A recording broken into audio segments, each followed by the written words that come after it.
So hello again, everyone. Charles Banfield here with another Karate Canucks conversation. And this time it's my pleasure to be joined by Okimakhan George Lepine.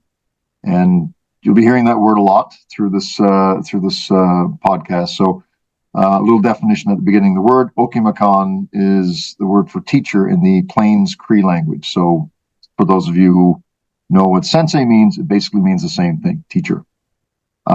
So Okimakhan George Lepine has several decades of martial arts and fitness training experience.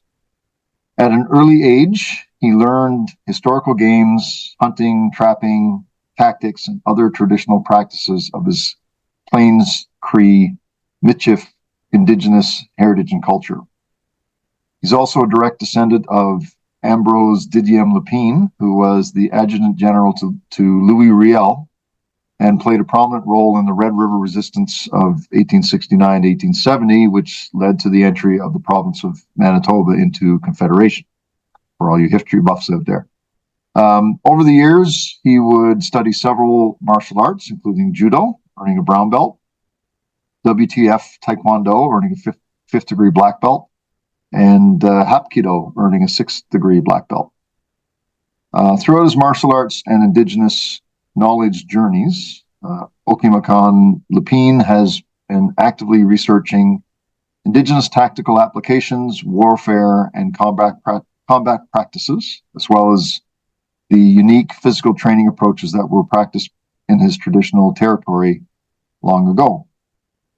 Through extensive research, including interviewing elders, teachers, and keepers of traditional knowledge, and also through his personal experiences, Okimakhan Lepine has established the only structured Indigenous martial art combat arts system in Canada called Okichita. I'm going to trip over that a few times, I'm sure.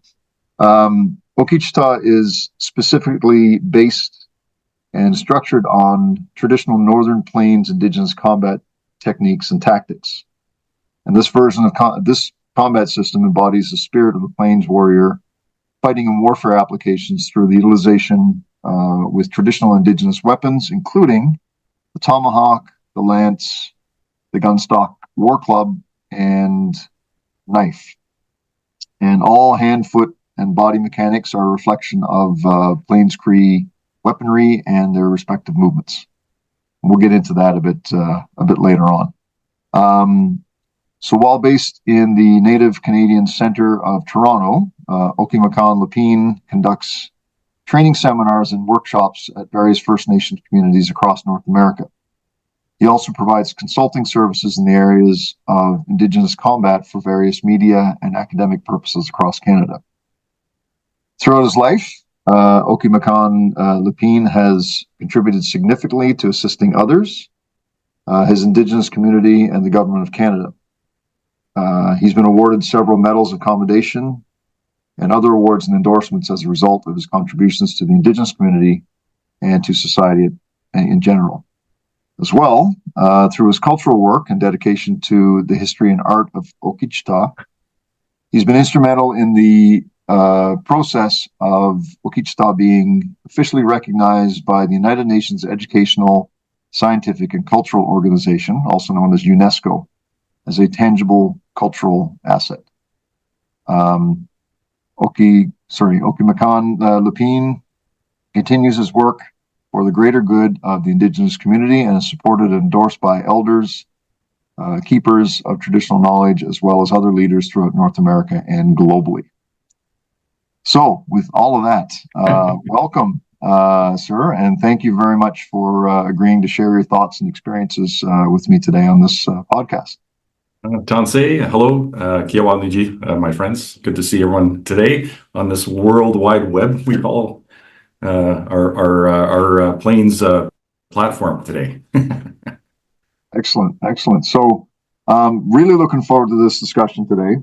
I've got a whole bunch of questions, but I'm sure the conversation is going to take a few twists and turns. But, I like to start them all the same way as much as I can. So typically, I do that by covering some basic details and general background information. So Can you share with us a little more background on, where you're from, where you grew up, and what prompted you to start down your martial arts journey? Well, I'm originally from Manitoba. I'm from a community called Okimakhan, which is better known as near Long Plains First Nations. Probably about an hour and a bit north of east west of Winnipeg. And then we grew up, I moved off the community with my family and everything and grew up in the bigger reserve in Manitoba, which is known as Winnipeg, in the north end of Winnipeg.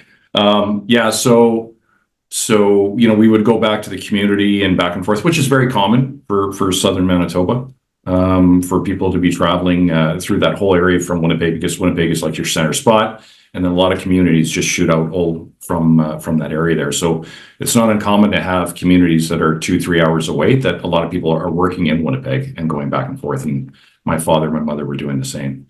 Mm-hmm.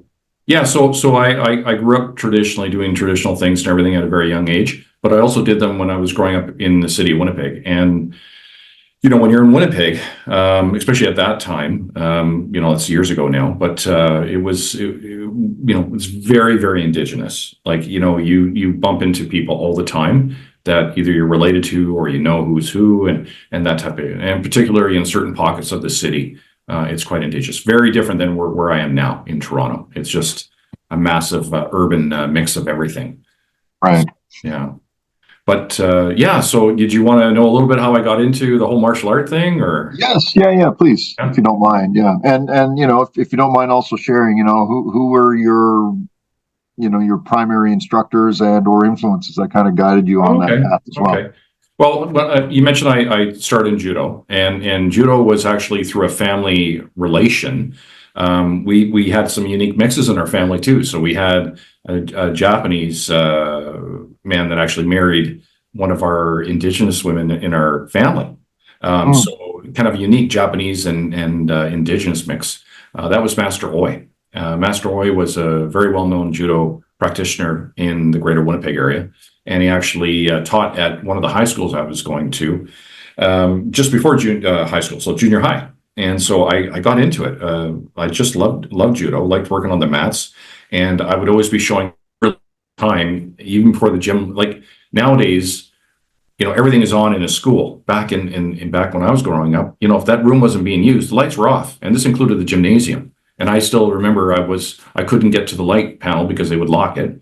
And Master Roy would show up and he'd kick on the lights, and I'd be sitting there with maybe 2 other guys waiting for him in our gis, waiting to do some training over the lunch hour period. So I remember there was quite a few lunches I went without just to do some training. So that was my first real love of learning Asian martial arts. But before that, I was doing a lot of like native wrestling, and I was firing firearms at a very young age. And like I learned to shoot a gun between 9 and 10 years old.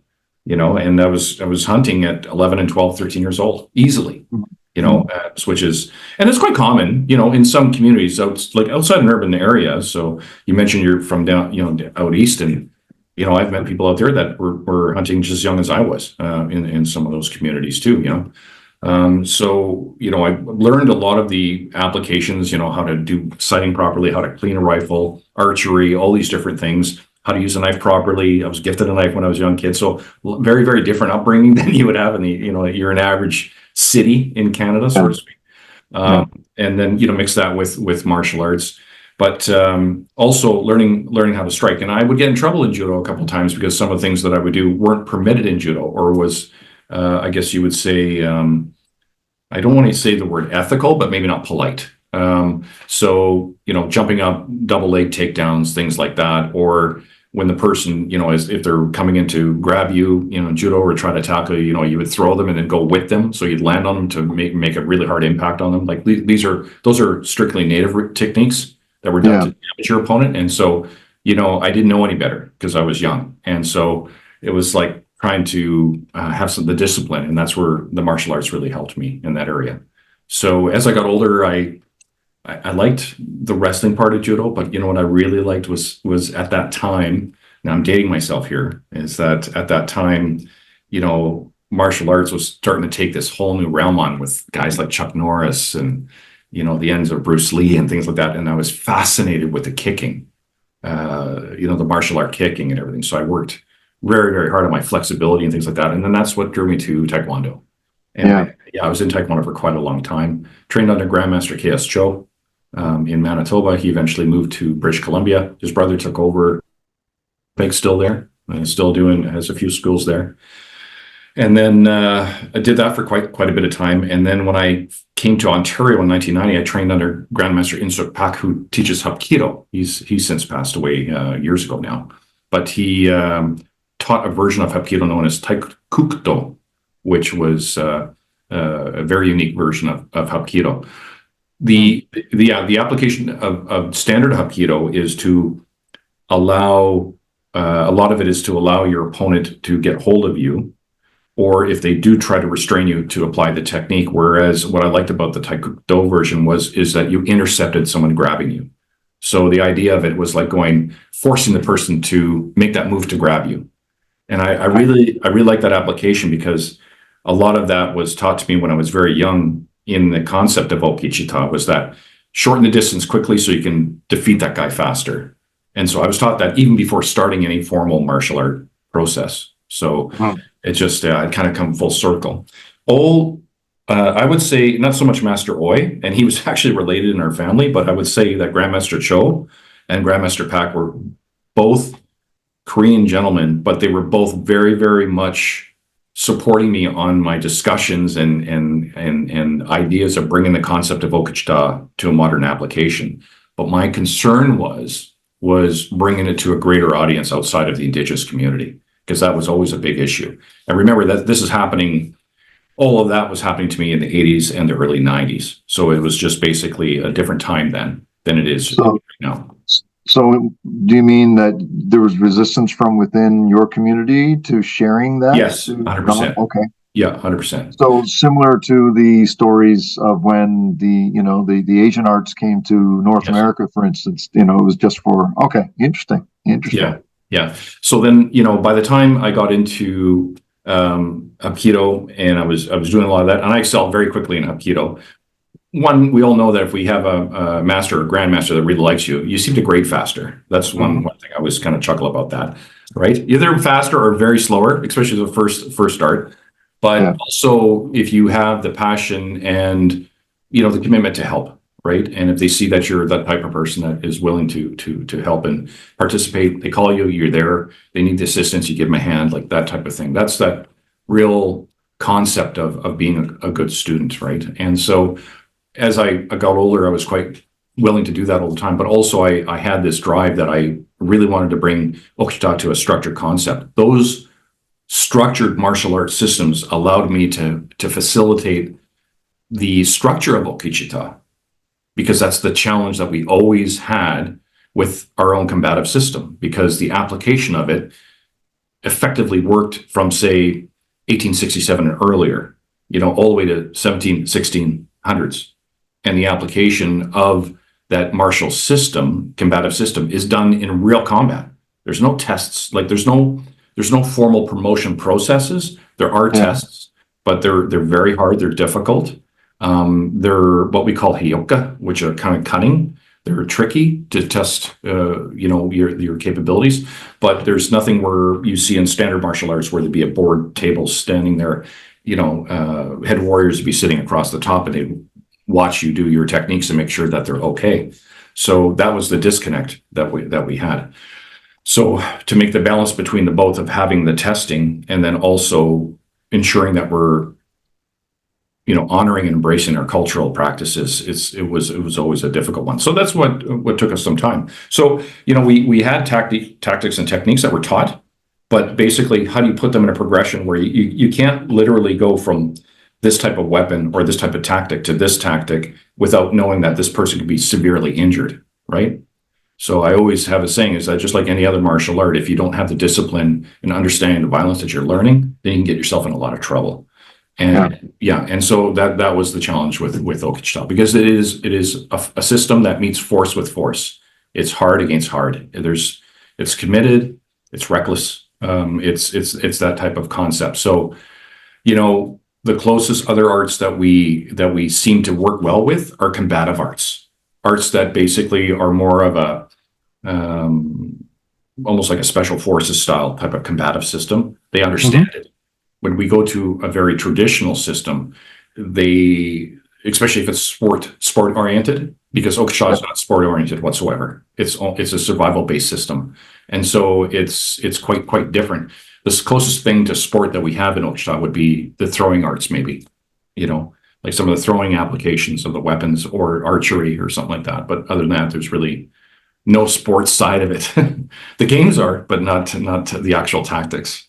Yeah. So anyways, I digress there. I apologize a little bit, but I'm just trying to give people an understanding of like, this is what my history was, but also that whole time there was that pathway of Okshta that was winding through everything.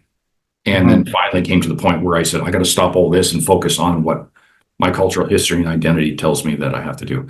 And when I say it that way, it's other knowledge keepers and elders that have said, like, listen, it's done. We need to capture this history. Too much has been damaged. Too much has been taken away. Too much has been written in a negative way. We need to do it ourselves. And George, we're not going to do it. You are. And so when you're given those marching orders like that, you're really directed. So I want you to think of yourself, just reflecting on what your teachers are, your instructors, and when they tell you to jump, you jump. It's no different than what happened with me, with these elders and people that I really respected and been through ceremony with. So when they're saying that and they're holding a pipe and they're explaining it to you, you have to do it. You just can't say, no, I'm not going to do this, right? Yeah, it's non-negotiable. Yeah. Yeah. But a great honor at the same time, right? Yes. Yeah. So just to characterize then the system that you've developed and so on, and I think you've kind of already done so a bit more. So it's less of a martial art. It's more of a martial system, right? It's like you said, it's more of a combative system. So yeah, you know what? One of the best ways I try to explain it is I really focus on the fact that we reflect movements that we did historically. We try not to adopt any other tactics and activities. And how we do that is by utilizing the implements that allowed our body mechanics to move a certain way in history. No different than someone that is learning, with a Japanese bokken or the samurai sword, but they're not really swinging the actual sword. They're swinging something that reflects it. The movement is done historically, but they're just reflecting it now. So with Okichita, it's like that with several weapons that we move. Once that weapon is released, we're going to reflect the same body mechanics, those types of things. And so that's a lot of that is in Okichita as well. Right.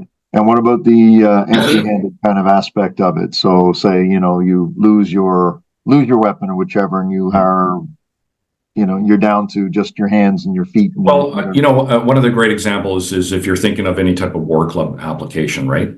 So, if you think of a hammer driving a nail in, okay, and you have a hammer a certain way, and our clubs are designed in a way that they weren't like hammers, but they were designed in such a way that when they struck with incredible force to do as much damage as possible, but at the same time to allow your body to move a certain way.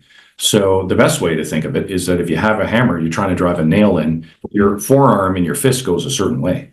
And you lose that hammer and your forearm and your fist will go the same way. And so, so it's a lot like that. So the idea of, ridge hands or knife hands or palm strikes, that's just not us whatsoever. So it's more basically we're going to grab something really hard and we're going to smash it with our forearm. That's the idea of it. Maybe an elbow, maybe a headbutt, or maybe a body check and things like that. So it's more blunt trauma than it is prescriptive applications. Like this is the kind of thing you remember when you're under a lot of duress versus I think of some of the Hapkido techniques I did historically. I'm going, there's no way I can do that being under duress against 4 adversaries. Like I'm going to resort right to my basic applications to execute as much force as possible in a limited amount of time and escape. And that's what Okishita is like. So it's not the idea where, in Okishita, of course, you're learning the techniques 101 to practice a bit, but the idea is to be able to deliver multiple techniques to various individuals as you move through a room, an area. And so it's the whole idea of standing toe to toe with someone and dealing with that and shutting down the rest of the room or the environment. That's not Okichita. The Okichita looks at the environment and I say, do I need to deal with this guy or should I go after those 3? Yeah. It's a different idea. I think we could talk more about that, how it comes to be that way from a warfare perspective that we did historically. It'd be easier too. Okay. So,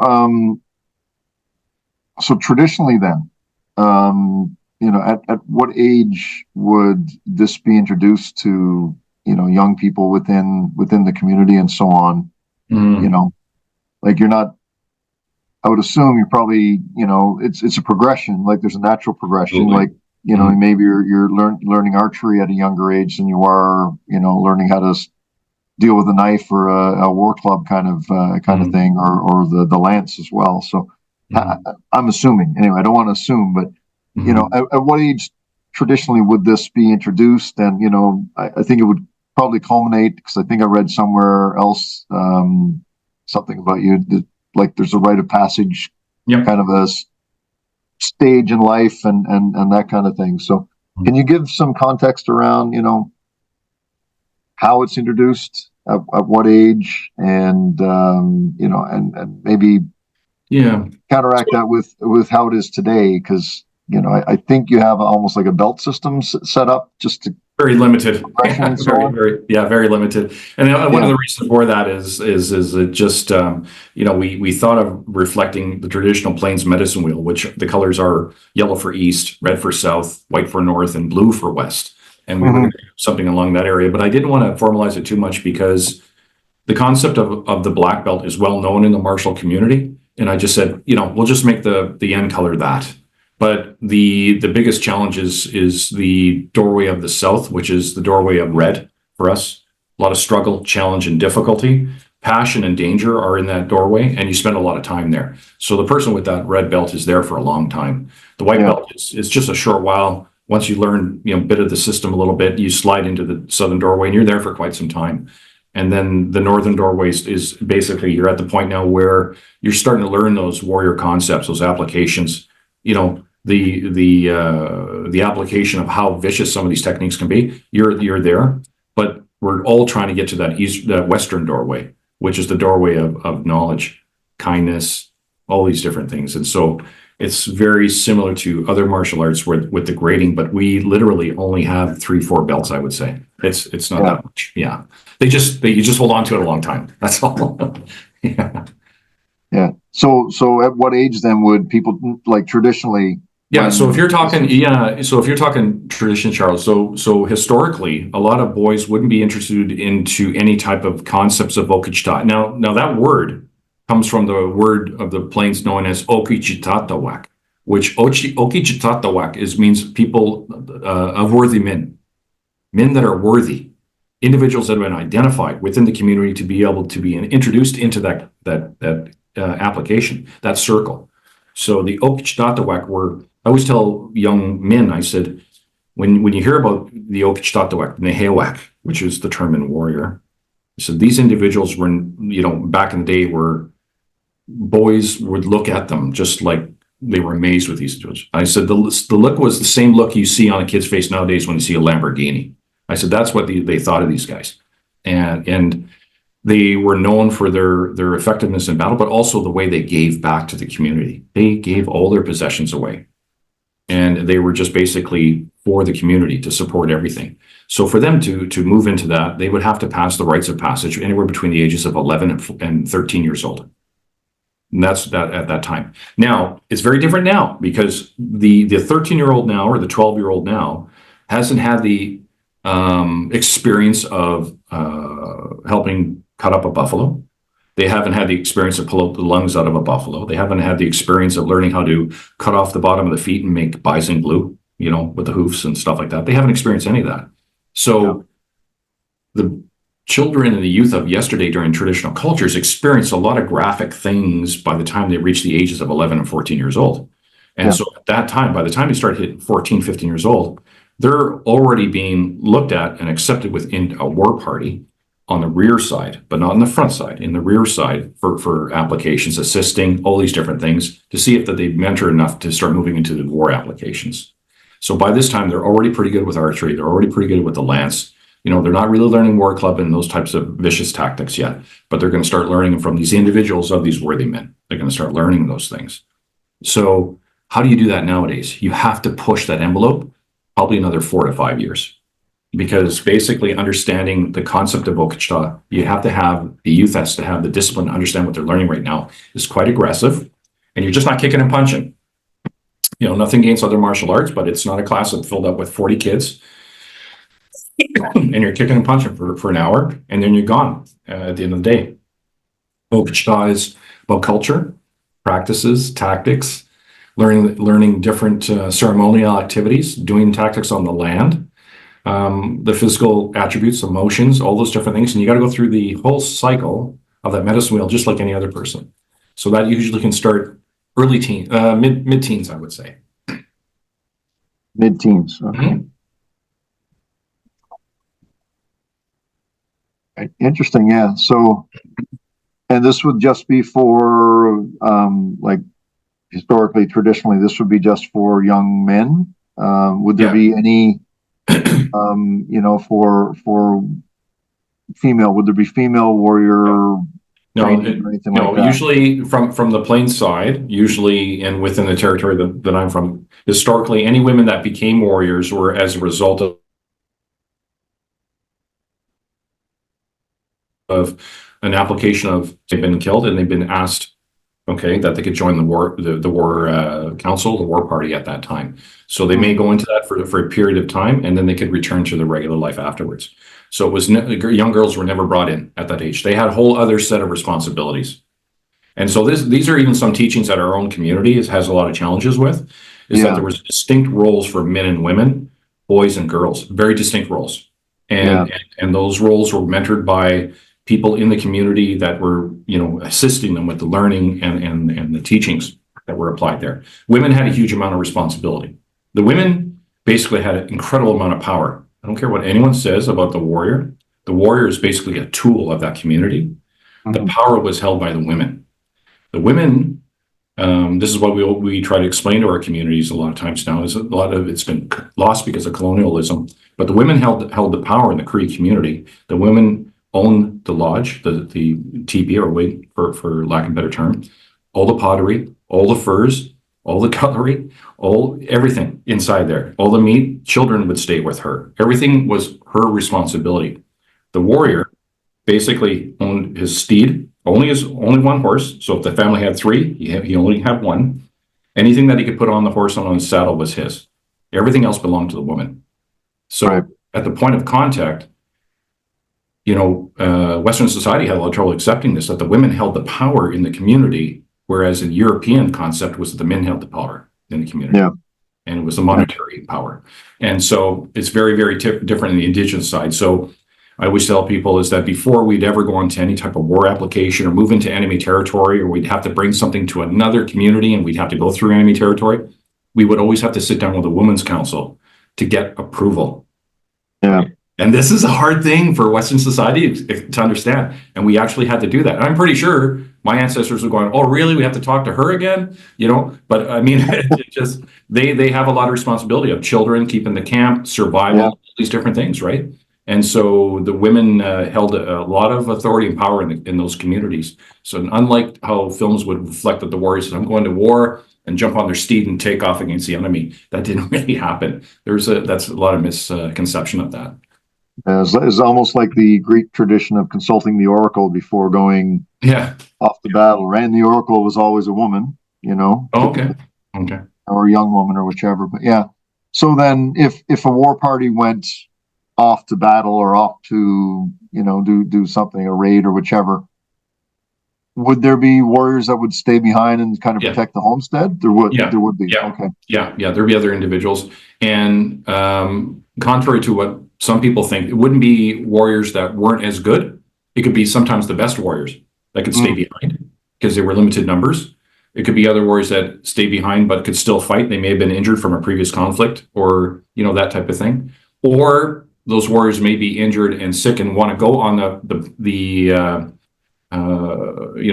engage in battle so they can die with honor out on the field as well. So if they know that there's a possibility that this injury may be killing them, that they've had previously, they will force themselves to go out there to actually engage in a conflict so that they die in the hands of their enemy. So there's those things too, because death was never viewed to the warrior as a end result. It was a very spiritual experience for them, very spiritual. Because the concept of warfare in the plains is, we always say, make my enemies strong, courageous, and brave, for if I defeat them, I will not be ashamed. So if I'm going to have a fight, you better give me a good fight, because I'm not going to waste my time. Right. Yeah. And so it's that application of, it's easy to be brave from a distance. Come and say it to my face.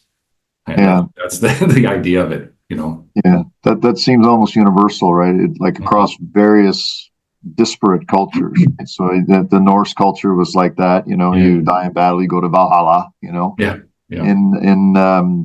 Well, I can't speak for all of Asia, but Japan, there was obviously that warrior mentality that if they're going to die, it's better to do it in battle than and with honor and so on. But yeah, interesting how there's cultures that would not have had any contact. Well, I guess the Vikings did have some contact, but they were already Vikings before they came to Turtle Island. So even when you mentioned about the rites of passage, and why I said about that age of 11, 12, 13, because a lot of those boys and girls as well, within that short time frame of their lives, they've already experienced an uncle, a brother, a cousin, a friend, a father that has been killed in battle. Yeah, they've already experienced that. So how do you take that same application of that historical concept that happened and put it in today's method? So the only way you can do that is by having a youth that's been educated to a certain point outside of us to understand what the world is like a bit, and then be able to apply Okichita with some of those historical practices. So when I talk about some of those things and the graphicness of our history, we weren't all friendly and holding hands out there. There was some very, very intertribal stuff that's been going on for thousands of years, and human nature. Yeah, absolutely. And so the viciousness, and even the territory I'm in right now, the Iroquois and the Huron, and they were brutal. Some of what they did out here. So we did some of that, not so great stuff out there as well. But that's that history at that time. So I can explain some of those things to some of our youth, but I don't like explaining it to someone that's 11 years old, that's still being held back from, the way mom and dad are bringing them up. And, it's just a different form of coddling than I grew up in, that's for sure. Yeah. But also if there's that point where they want to start learning and they want to start understanding, start putting them in a position of, or having the perspective of maybe researching your own culture. Talk to your own uncles and aunties and grandfathers and grandmothers. They're not going to be here forever. And find out some of those stories and let them know that you're interested. If I can provoke that through Okichita from a Plains concept, and you want to do it in your woodlands territory or Mohawk territory, it's beautiful. And so we're that spark for that. The question I'm always curious about, we were talking before we started recording about, kind of local differences, whether it's in language or, slight traditions and stuff like that. Within across various Indigenous communities, obviously, Canada, North America is a large landmass, right? But you mentioned early on that there were something like 30 different communities in the Assiniboine and Red River area, back in the 1800s and so on, back when things were at their peak. And I'm wondering if there are different combat traditions amongst various Indigenous groups, or is what you've done, is what you've done an amalgam of, some from here, and you've kind of mixed it together into a singular thing, or is yours one of many different traditions that are out there? I think one of the things to understand as well, and this is always hard in our modern society, especially here out in the Midwest, it's a lot easier. But I come from a very dominant horse culture, right? And I'm part of the Buffalo Society, which are two things that aren't from here.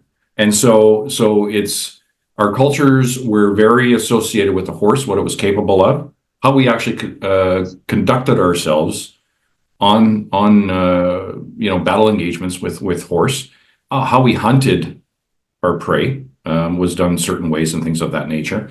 So a lot of the applications were done similar to intertribal conflicts within the region where I'm from. So to give you an idea, the area that all this would be based in, and there would be migration between different nations. So one nation may not have better archers than another nation because of their archery weapons. Everyone pretty well was about the same. It's just that you had certain battle tactics that were a little more effective than others, or that you acquired a unique weapon that they didn't have, which might have been a firearm, right? And so it changes the tactic, and now we don't have to go as close anymore. You know, we can go a little further, or we can use a little more distance than we did before, because the breed of the horse we're using is a little bit different, and it's these types of things. And also it's on the plains, you have to really be with one in nature, because you don't have the protection of tree lines and certain waterways. The plains is very different, especially the northern plains. It's very different.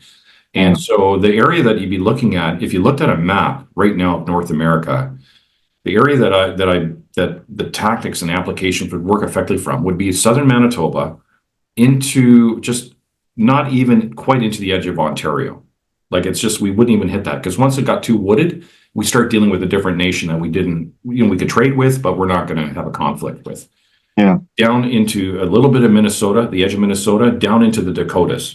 So North Dakota, South Dakota, back up, and then in through Montana, and then across into Alberta, a little bit of Alberta, not the foothills yet, but a bit of the Alberta, across Saskatchewan, and then back into Manitoba. So if you think of like the real wobbly T, that's what it looked like.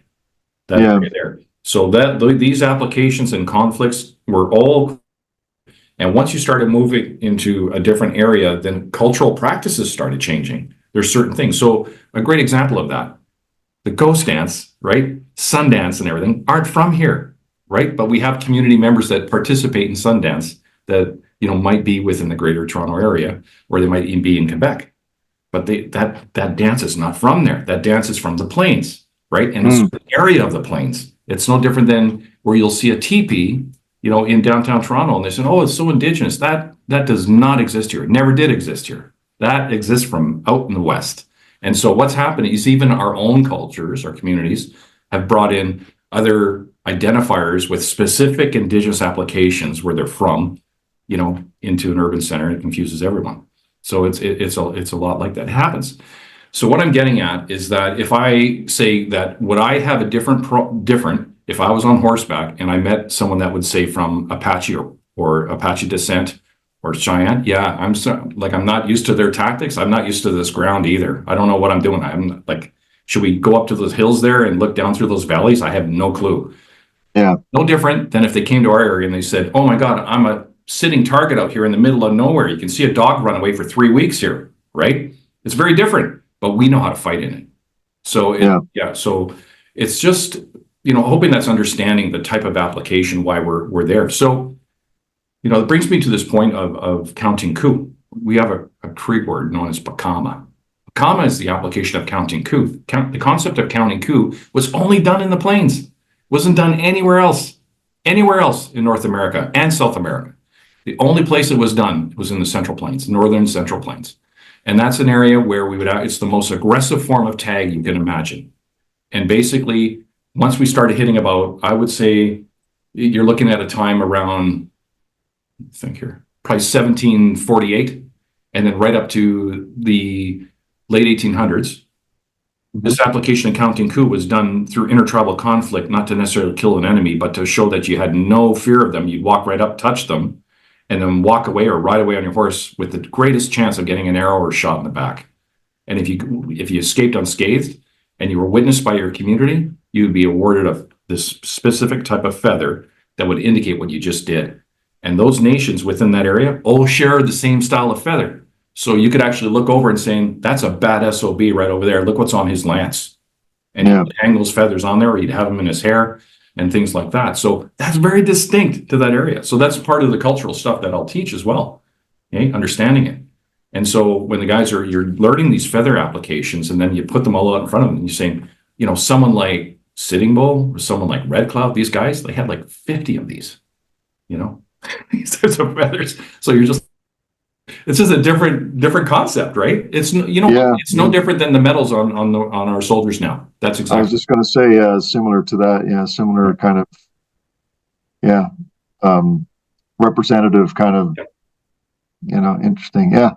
Um, okay, so the environment obviously would determine the tactics, Yes. but back to my question again with regard to other the traditions or the tactics different in more of a once you've closed with the enemy, once you're in the hand to hand, is it largely the same across different different I would say peoples? so. I would say so. It just, it's that concept of reckless bravery. Who's more reckless is the chance of either getting killed easier or surviving better. Like it depends on how you execute that. So, Yeah, do I keep my horse and just try to ride away, or do I just let my horse go? I'll get it after it. I'm going to tackle this guy into the ground and decimate him right here. Like, so it's those types of choices because, martial arts, when you execute it, it is a gift of choice, whether or not you do or not. As humans, we have that gift, right?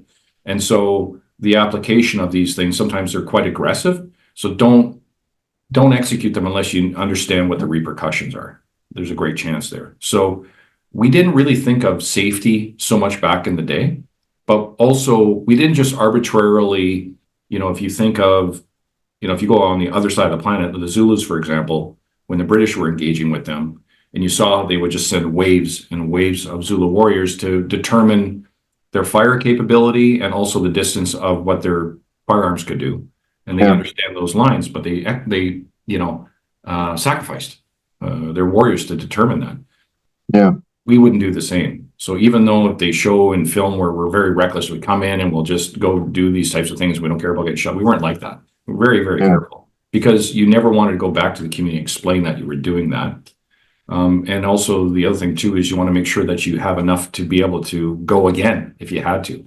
So the hit and run tactics are very much tied into Okichita, just like how our history is.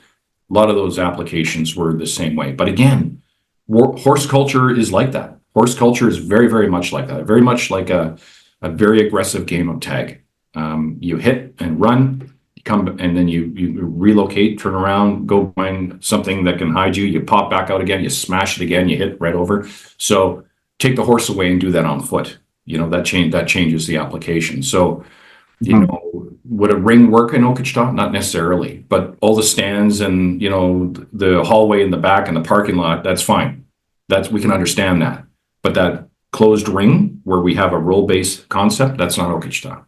yeah, Yeah. So yeah. And I think that just takes time. So, when you're talking about young students and rites of passage, they have to have the mental capability and capacity to understand that. Nothing against younger kids, they're great. It's just that they don't understand there's certain things you can do to a human body that can really hurt them bad, or yeah, things that you don't do right, you can hurt yourself very bad. And so we're very conscious of not making sure that we don't have concussions and stuff like that. So we got to be very careful because again, it is a fairly committed art. We do utilize various weapons as well, and it just takes a little tap on the head, on the side of the cranium to make changes. So we got to be very, very careful. yeah. So what does progression look like then in the Okichita system? So is like like from my system, the system that I teach and that I've been training in for many, many years now, it's there's a very clear progression, right? So first, you don't move around too much. You learn the basics, how to stand, how to move your, hands into various blocks and stuff like that. How to have two hands doing two different things at the same time, those kinds of things. Then you build on it. You move around a little bit. You introduce angles. You introduce timing a little bit different and stuff like that, right? So what what what would you say are the fundamentals for Okichita? Yeah, and that, and you talk about, the martial art training from that side. I think that's, it's beautiful and brilliant that individuals were able to document that and structure it in such a way that they could actually build that library up that way. Whereas a lot of times we didn't have that time to do that. Mm, I always tell people we have this saying in Cree. It says "Metagwa mit mi da," which means you'd always say that to a person at the beginning of fall or the beginning of winter. which meant I'll see you again sometime soon. And the idea behind that is that a lot of people didn't survive the winter because the winters were so harsh in the West. So, everyone jokes about Manitoba, they call it winter pig Manitoba. It really is. Global warming is changing everything, but I still remember growing up in -50, with wind chill like that. And so living with our traditional practices back then, you didn't, survival was tough. It was hard, and then you dealt with intertribal conflicts and weather and all these different things. So it was always a challenge. So we didn't really have the time to really be detailed on things like that. You learned it. If you couldn't do it, then we're going to give it to your cousin. If you can't do it, we're going to give it to someone else. They're going to do it. So it was always that type of thing. And a lot of people would probably call it belittling or bullying or things like that. We don't teach any of that. But what I'm getting at is that I think what it is that they built that strength in you to make you very indomitable.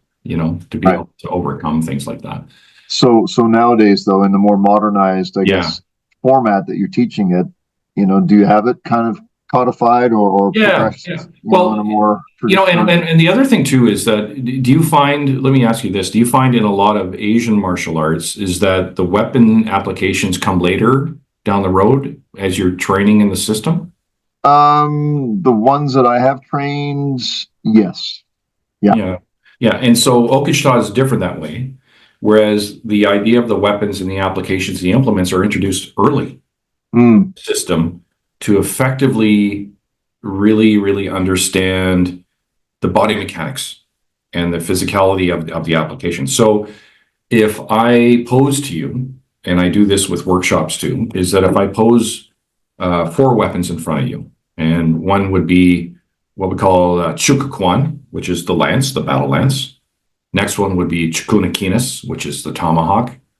The next one would be notinetone stick, which is the gunstock war club, and mokiman, right, which is the plains dagger. So put those 4 in front of you right now, and you're standing facing someone else, and you're told to actually, hit this person or hurt them as fast as possible, okay? But don't injure yourself. Which one are you going to pick? And usually, I would say it's 7 to 8 out of 10 kids, at a young age, will always pick that lance. There's always the cocky one that'll try the knife, right? I think the knife can do it. And then the lance you have range. Yeah, and then everyone there's always one that knows no one can figure out the gunstock war club, but that lance is always one, and it's because of the distance, right? And so the idea of the lance is that you can with a lance you can hit someone quite a distance away, not throwing, but simply holding the end of the lance, taking one step forward with your dominant side, and you can pierce that person, 15 feet away from you, right? And so that's how the concept of Okichita works, is that basically you start with the longest weapon, defending against shorter weapons, and eventually moving to the hand tactic, dealing with no weapons in your hand, dealing with that weapon. So it's the reverse. So the idea is that you've lost your weapon, you have to get this one off this one guy, or defend yourself from it using aggressive applications. So when your kids are you're learning it to a younger crowd, they're learning with training tools, basically understanding the movement, and then those are put aside for a moment, and they learn the physical attributes. So the thing is that with the lance attack, the closest thing that you can get with a shoulder movement across the top of the body is like the Hailmaker, right? Boom, like this. And we say, so when the guy does the cross, I'm going, we would never cross in Okichita. Historically in battle, we'd never do a cross. So what I'm talking about is, the jab and a cross, right? In Okichita, we wouldn't do a cross. We never do a cross. We do a full committed strike, stepping forward, smashing as much hard as possible.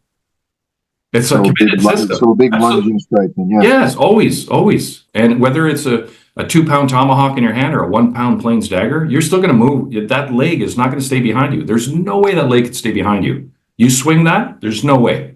And so that's why the weapons are introduced so much earlier, is basically saying, okay, and you can do it with a safe weapon too, but basically you add half a pound to someone's wrist or their hand, and you tell them to swing it, okay, and the first thing they're going to freak out is worrying about smashing their leg, okay, or hitting their opposite leg, or not being able to control it properly.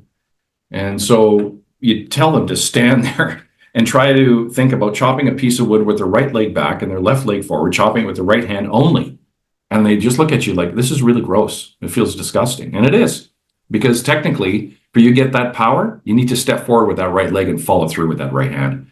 And that's basically the application of Okichita. So I find that new people that haven't done martial arts pick it up like that. But people that have been trained and disciplined in martial arts for years have a bugger of a time trying to get around it. Once they play with the weapons a bit, then they get it. They get it. But to explain it and not actually feel it or see it, it's always hard. So a lot of times it's like, you know, I'll even see it with some students that have been doing it for a while. I'm going, dude, you got to step through, because we never did that, you know? And, you know, think about the horse. When we were on the horse, we allowed the horse to be that right leg forward, you know, when we were coming through with that weapon. And so, yeah, it's just different concepts. So understanding heights and movements and all those different types of body mechanics are all part of it. So it's introduced pretty early, the weapons are. Yeah, yeah.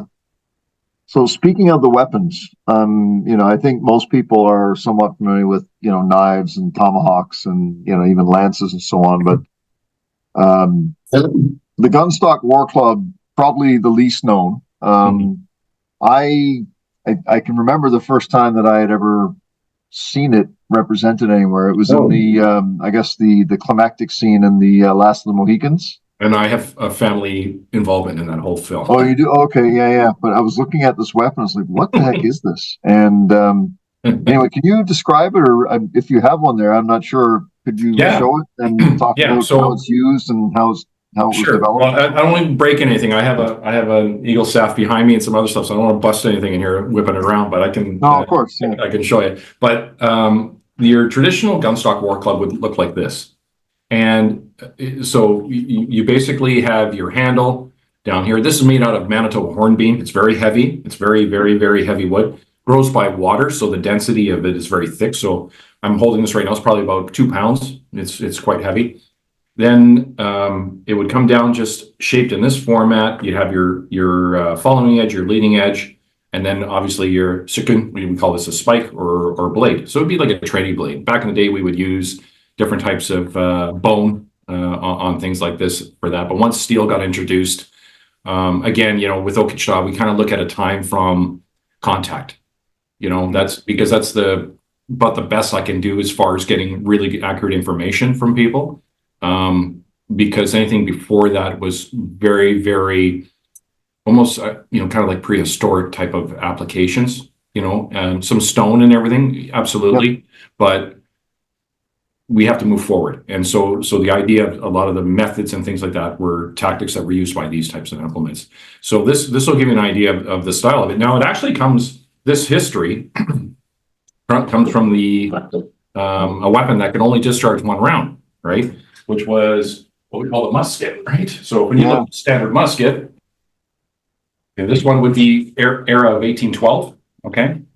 So you're looking at that. Now, this is on the floor right now. I'm 6'4", so it's pretty, you know, it's pretty long. Yeah. So your standard musket, you know, would weigh quite a bit, okay? Yeah. And for your viewers that are watching right now, this would take a seasoned British regular could fire up to 3 rounds within 1 minute, okay? Someone that didn't have any experience, you're lucky if you got 1 round off within 1 minute. And, you know, so the average was anywhere between 1 and 2 rounds within 1 minute, okay? And that wasn't even under duress. Now, under duress, it's a whole other story. So if you got a disciplined British regular that can fire 3 rounds within 1 minute, that's fantastic. Usually those guys died pretty quick, though, because they were, you know, going against their other counterparts on the other side. So you could have the French and the British. But having said that, what would happen historically is that the introduction of the Gunstock War Club actually migrated from the east to the west. And by the time it hit the west, it was actually much bigger as a result of the design of the musket. Because the early muskets, basically, when you look at the early ones from the 1600s, their musket arm went down. Basically, the shoulder stock went down. And the war clubs that the indigenous people in those territories were using were designed very similar. And so the idea of it was you were a more formidable adversary if you had a firearm. Very much so. So basically is that, yeah, there was only 1 round that was coming out of it, but it was devastating within so many yards. And so the application of close quarter combat still persisted, but on the initial engagement, it could be absolutely lethal. And bullet wounds back in those days were just, you died from them. It was infections and things like that by the time you got serviced. So once we started seeing the application of this in the north here, the bayonet wasn't being used anymore.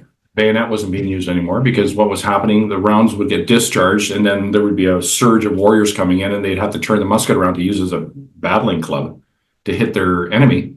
And with the bayonet on the end of it, they would open themselves up when they would swing the rifle around or cut their hands open.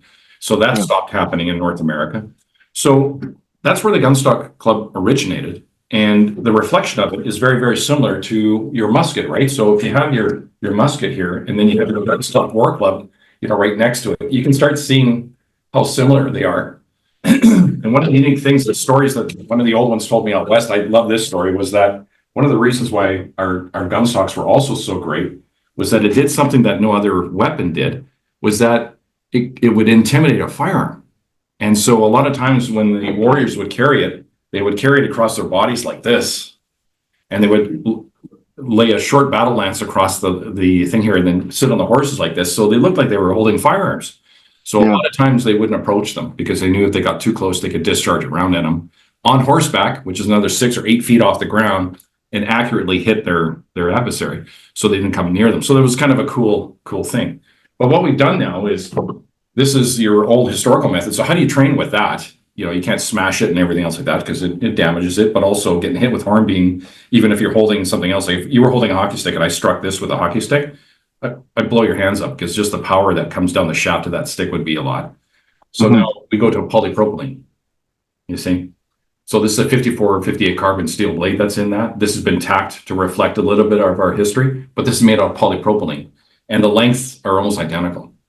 So a lot of history has been into that, and we do that with all the weapons, right? We do it with the tomahawk, we do that with the knife, also the lance as well. Lance, we have training blades for that as well. But the thing is that you'll find that the gunstocks in the plains were always longer than what you saw in the woodland style. Woodland style, they dealt with a lot of hand-to-hand combat, tree line fighting, waterway fighting, things like that. We dealt with things on open plains and also on horseback. So you could ride on horseback, like I said, on a 6 foot steed, and you're coming across, and you could just nail your adversary in the back of it if they're running or if they're coming at you. You could throw it from a short distance, not far, but a short distance, go recover it afterwards. But a lot of times you would hit someone with that, and it was much longer, so almost polo type of smash as you're going by, that type of thing. When it comes to the other weapons, same thing. This is a pipe tomahawk. That'll give you an idea, steel head on this. This would be more for trading. So we would have, whether it was the British, the French, or another nation would actually start trading with us, we'd get some of these steel hawks. So the difference between a tomahawk and an axe is your handle length, right? That's the thing that we always talk about, is that the handle length and tomahawk fighting isn't about the blade, it's actually about the handle. All combat tactics are with handle applications. They're not necessarily with the head of the tomahawk. And so you have the same style again. This is like hornbeam wood, but this is rubber for training, right? So again, for safety. And then when you're talking about knives, this is what a Plains dagger looks like, right? It's quite big, sharp on both sides, piercing on the top. So this is your guard would kind of be sitting in this position here, and your hand would just go right across this. Yeah. So it's very powerful. And again, a lot of the tactics, you're not getting that prescriptive type of movement like this. You're getting a lot of hacking and things like that. And also the way you pull back on the skin or jab underneath, because you'd have to go through breastplates, things like that. So a lot of the tactics are horizontal when they're hitting your opponent, not straight like this, because the breastplate actually can stop this or roll off it. But we were talking about, and then when you go to the plastic version, right? You just go to the plastic version of that. So it's the same style, but it's just plastic. So we do something. And we have some aluminum trainers too. I don't like them too much because I always got to watch the teeth and things like that. So with the rubber, you're always pretty safe. But again, just as I was simulating, with that knife movement, you're basically grabbing and then hitting, with the blade, or trying to impale with the blade. If you're too far back, you can, or if you're far back, you can impale. But if you're too close, you have to chop. And so again, a lot of the tactics is grabbing that head and then smashing the side of the head, that type of thing. That application is just natural with Okichita. Is a knife hand block and a knife hand strike to the side of the head natural? Absolutely not. Not with Okichita. But we understand it.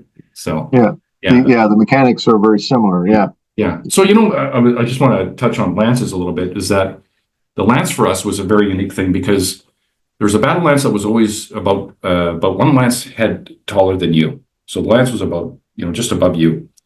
But then the identifier lance, the buffalo lance, was a huge weapon. And some of those could go anywhere up between 12 and 15 feet long while you're on horseback. And they would have all the identifiers. The buffalo lance head, I don't even know if you can get this on the screen. This is an Assiniboine style buffalo lance head. Okay. And this gives you an idea. This is well over a foot long. And this type of lance head would be on a lance that would be about 14 feet long. And it would have all those coup feathers that I was talking about earlier hanging from here. And this is the type of lance that we would use to hunt buffalo with. So you'd ride alongside the buffalo, you would have the lance tucked underneath your arm, go at high speed as possible. And then the entry of the lance would be this way into the buffalo, behind the front leg and into the rib cage. That's how you would try to drop it. You could do it with arrows too. That would just slow them down. But basically it was always the lance that brought that down until good firearms, like good carbines, were being used by the late 1800s. So so a lot of the hand tactics, so they're all based on a lot of those movements. So you'll see a double hand strikes or whatever. All that is that the gun stock's gone now and you're smashing with both forearms type of thing now. And when you talked about foot placements and how you guys got angles and all that's important too. But also understanding that Okichita works only effectively if you're close in on your adversary. It doesn't work well when you're away from them. You have to be literally on top of them. It's more effective. So it's like when you think of jujitsu, it's like, don't push the guy away, pull him in close to do a good pin, right? And so Okichita is kind of like that. Don't push the guy away, pull him in close so that knife will impale deeper, right? It's that idea. Yeah, it's an intimate, very intimate exchange. Yeah. So those are the four main ones, or that you train with. Are there other kind of lesser known weapons that are traditional? Like there's the Gunstock Club, but and out of all those weapons, clubs like sticks? Not really. Like there's nothing. Bladed weapons, maybe. What kind of bladed? Sorry. So weapons that don't have blades on them. No. So archery is one of them, right? Archery is another one. And to give you an idea, we were using archery right to the end of basically dealing with conflicts, right? Till we had firearms that were shooting multiple rounds, or carbines that basically would snap in a bullet and be able to fire it and then clear it and then put another one in. The arrows were always working well. Fire many in succession. That's why my descendants weren't involved in this conflict, but even when Little Bighorn happened, a lot of the warriors had things that the regular soldiers didn't like, which were revolvers, right? And so the revolver of the time was the repeater. Like basically, when you think about it, it was like holding a Gatling gun in your hand, So it was basically a lot of the warriors were riding up because they were used to doing warfare really, really close. So when they got up to the soldiers really close, they were dispatching them with handguns, right? And this is what happened, because a lot of the soldiers favored carbines, but they loaded slower. And you'd have rounds in a pouch and they'd fall out and everything else like that during a hostile engagement. And then so you'd use arrows, revolvers, and they threw lances or guns, or lances or their hawks as they flew in really tight, right, on horseback. And that's just decimated them. That's how they got rid of Custer and all those guys. It was terrible. They don't talk about that side. They talk about poor Custer, and basically these savages went up and did all this stuff. But it was brilliant what they did. They oversaturated them, and they came in with weapons that they didn't really recognize as that great, because only officers and certain individuals were carrying handguns at those times, right? Mm-hmm. And so when the warriors were out there, whenever they stole things or took everything for weapons, they loved the handgun, the revolver, and they only used it during a conflict, so they didn't practice with it. And that's why they were shooting so close. They weren't like the typical old cowboys that were going to fire across the street type of thing and hit a tin can. They said, no, I'm not that good with it, so I'm going to wait till I get right close to the guy, and then I'm going to just fire right here. That's what happened there. So again, it's the acquisition of effective warfare implements that won that engagement, right? Yeah, and I guess an understanding of its capabilities too, right? Yeah. Like it's Yeah, certain Yeah, weapons are. other weapons. I think the only other one that I thought was kind of cool out west that I played with it when I was young was a slingshot, but it wasn't necessarily for lethal use. It was more for small game hunting. Was So like the sling that, or no one that you'd pull. yeah, slingshot. Yeah, yeah. Just What would be the elastic material then it that could was be used? anything. You could be kind of like muscle tissue, those types of things, rubber. Like we made Like our cinder? own types of things. So you could actually boil certain components of bison, and they were rubbery. There were certain things that were in the bison that were very rubbery. Oh, Yeah. So even when you would do your sinew and you'd make your bows, they would always be fascinated on what, like, you guys are kind of using a glue or a laminate or whatever, because some of the bows are made in such a way where you would take one part of your recurve, your centerpiece, and then you would have another piece over here, and you'd wrap sinew here. And the bows in the plains were smaller, much smaller because of horseback. yeah. And because we'd fire on an angle, or we'd fire on an angle, and basically on either side of the horse's head. So you had to fire this way or this way. And that way you had more pull on the arrow. But the actual glue that was wrapped around there was made from bison hoof. So we cut bison's hoof down and we shave it as much as we could, put it in a bowl, and you boil it, a little bit of water, and it's just like super glue. Yeah, the really tacky glue, like fabric glue, like all just fascinating different things that we're capable of doing back then. Yeah, yeah, yeah. Well, it's, I guess, similar to the um, Mongols.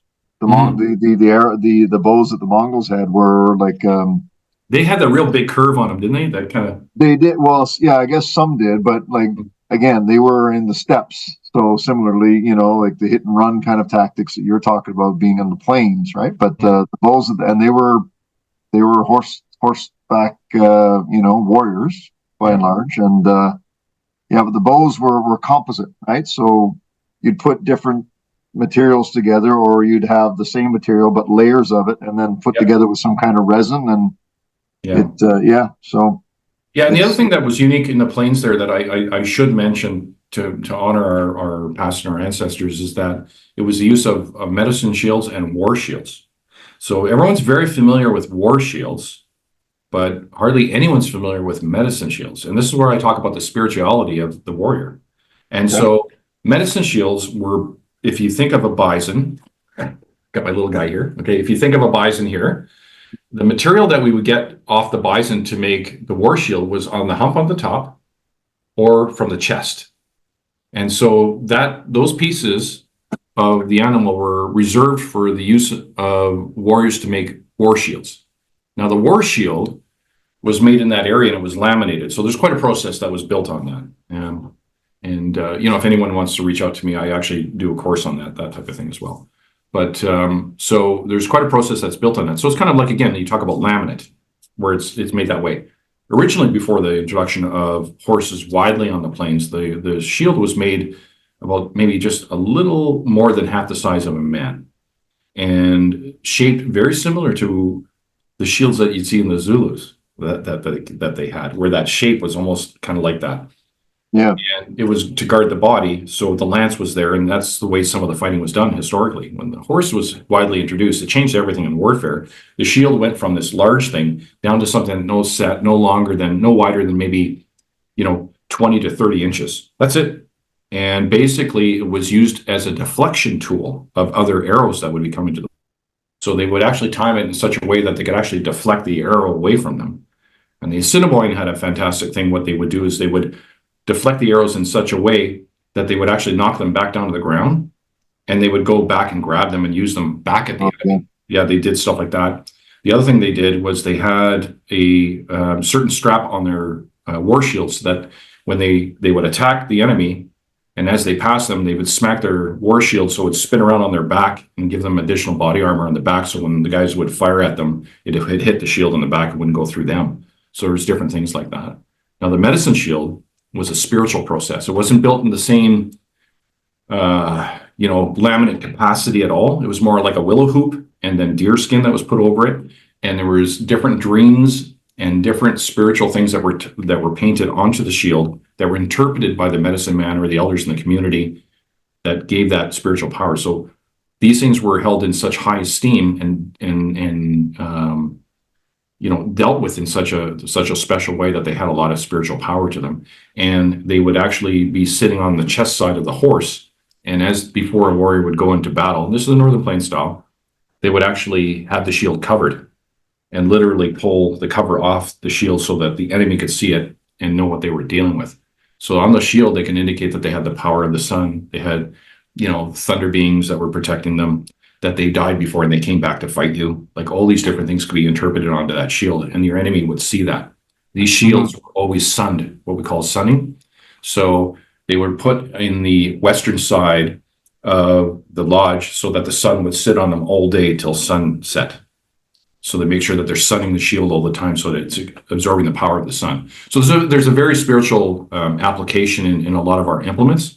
But with the war shield, the medicine shield is very unique to the Plains. Very unique to the Plains. It's nowhere else. Nowhere else. The other thing I'd like to add, Charles, is that also it's weapon proficiency as well. That'll get you a different grading as well. Like you'll start moving up into the system better, because it's one thing to be able to throw something, but it's to throw with intent. Which means intent to that the way I throw, whatever I hit will die. That's the understanding of it. So it's very different. It's not like going to an axe throwing range and you're going, oh, I'm hitting the bullseye. And you're going, yeah, it's just hanging there by a thread.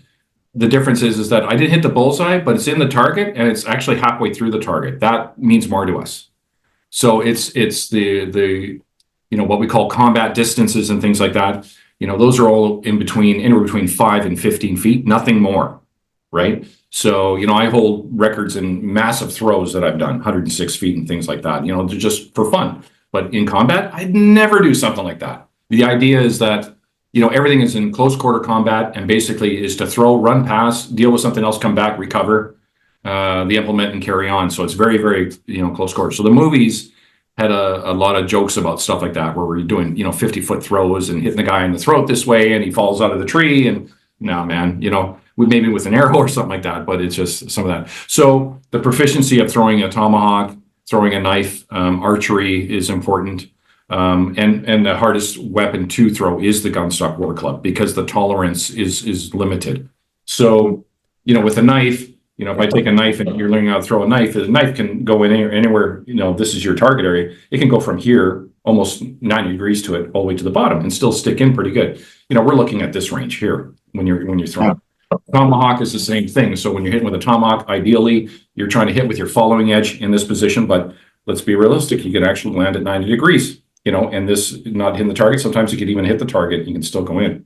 The unique thing with the gunstock war club, though, is your tolerance is very limited. So you're either going to hit with your following edge or you're going to hit with the handle. So you literally have no percentage of movement. And that's the hardest one, because historically, the blades were longer. So we had a higher amount of tolerance. So it makes it much more difficult with the plastic ones. And then it's what we're throwing into. Like you're throwing into wood, So when I was growing up, learning how to throw some of these things, I was throwing into hay bales and things like that. You didn't have these nice archery targets and all the stuff that's available now. Nah, we were throwing into, or my uncle's dead tree in St. Andrews, Manitoba. That was, so that's where you kind of learn doing some of that stuff. But so throwing arts are important. And then what's really important is cultural experiences. So one of the best ways I do this is that I say, okay, so when I'm talking to a group of people, I'm saying, who's done martial arts here? And then you always get the regular guys, oh, I do karate, or I do taekwondo, or I do jujitsu, I do kung fu, and then it's kind of tapers off. And then you might get the person that goes, well, I do sambo. And you're like, oh, okay. And I do penkat salat. And you're like, wow, okay.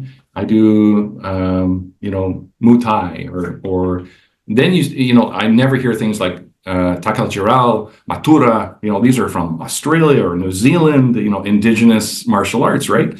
And you're kind of going, have you heard of those? And they go, no. And I said, well, there's all these other martial arts, just like all these other cultures that people always think of the dominant ones, right?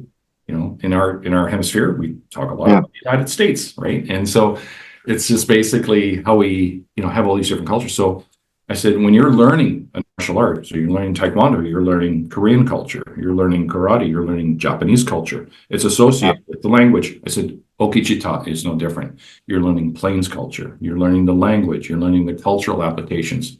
I make sure that all my students, no one graduates to black belt unless they've seen and been at powwow, okay, that they've been through sweat lodge ceremony, that they've been understanding what a firekeeper is responsible for, that they've contributed back to the community. Like these things are very important. They've done the land tests and things like that. So all these things are a part of it. It's not just working in a sterile environment, in a square room with a hardwood floor, because we never did that. And so we want to make sure that we have all those things too. So that's part of the whole growing process in graduation in Okichita as well. And if you don't want to do that, then you won't grade. That's all there's to it. So we've been talking a lot about, warrior traditions and so on. And, those who've watched other videos know this about me. I'm a nut for history, but I'm also especially martial history, and in particularly, I guess the training systems and so on that have been used by different types of soldiers and so on throughout history and whichever. In more recent history, there have been several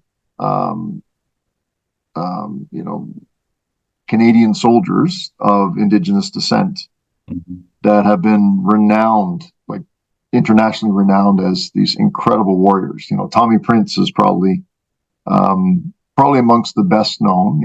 For those who don't know, he's an Indigenous.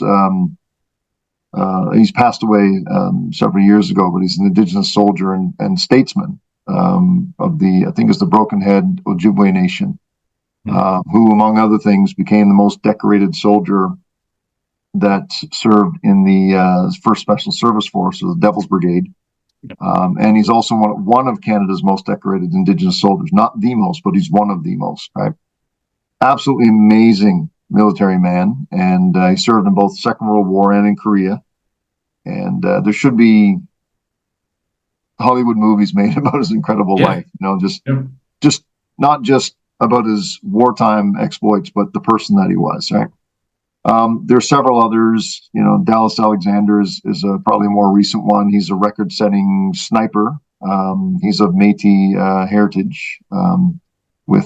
He's retired, I think, from the military now, from Canada's Joint Task Force 2, or JTF 2, Special Operations Force. And there are several others as well. So my question for you, I guess, is, do the legacies of, warriors like this influence your approach to teaching, training, and so on? And if so, how do these kind of stories kind of build in?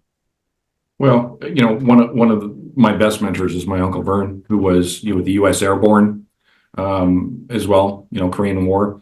Marcel Bear, another uncle that was in the Korean War. So Uncle Dennis, who was in the Vietnam War, and you kind of go, well, these are Americans. Well, Patricia Rifles is Canadian, so that was Marcel Bear. But as Indigenous people, we actually have the Jay Treaty of the late 1700s, which allows us to go back and forth across the Canadian-U.S. line. And we have a lot of people that serve in the military, both in Canada and the United States. And these individuals have always been very much part of my life. My father, Air Force pilot. My dad's dad fought in the Battle of Britain, flying a Hawker. So I come from that's the pretty sister of the Spitfire, we say. Apparently, that's what my dad called it. And then we had family that were involved in gunning units, the machine gun units, because back in those days, they had 20 guys in a machine gun unit that worked on that particular piece of hardware. So it was very different. So these stories, these people, these family members, these non-family members, these community members were always brought up in discussions. And as a young boy hearing these stories, I was born in 1962. So you start hearing these things, in the 70s, and you start remembering a lot of those stories and experiences. And, we loved our dads, but, we really liked our uncles, because we could get away with stuff and hearing things from our uncles that our dad would never allow us to hear. And so, I remember those fireside stories. I remember those stories sitting in the bush and hearing about, sniper stories of Tommy Prince, and sitting there when we're trying to do some hunting, and, we're shooting maybe, 100 yards away, and guys like him were shooting, incredible distances away, and their lives totally depended on it. And, we're looking for a deer, and these guys were, after the enemy.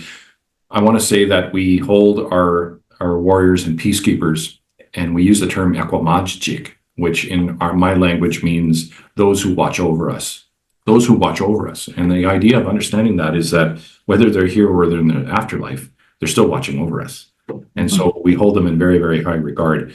It's a part of our upbringing to make sure that we don't forget them, that we honor them. We finally secured our National Veterans Day now for Indigenous people a few days before Remembrance Day now.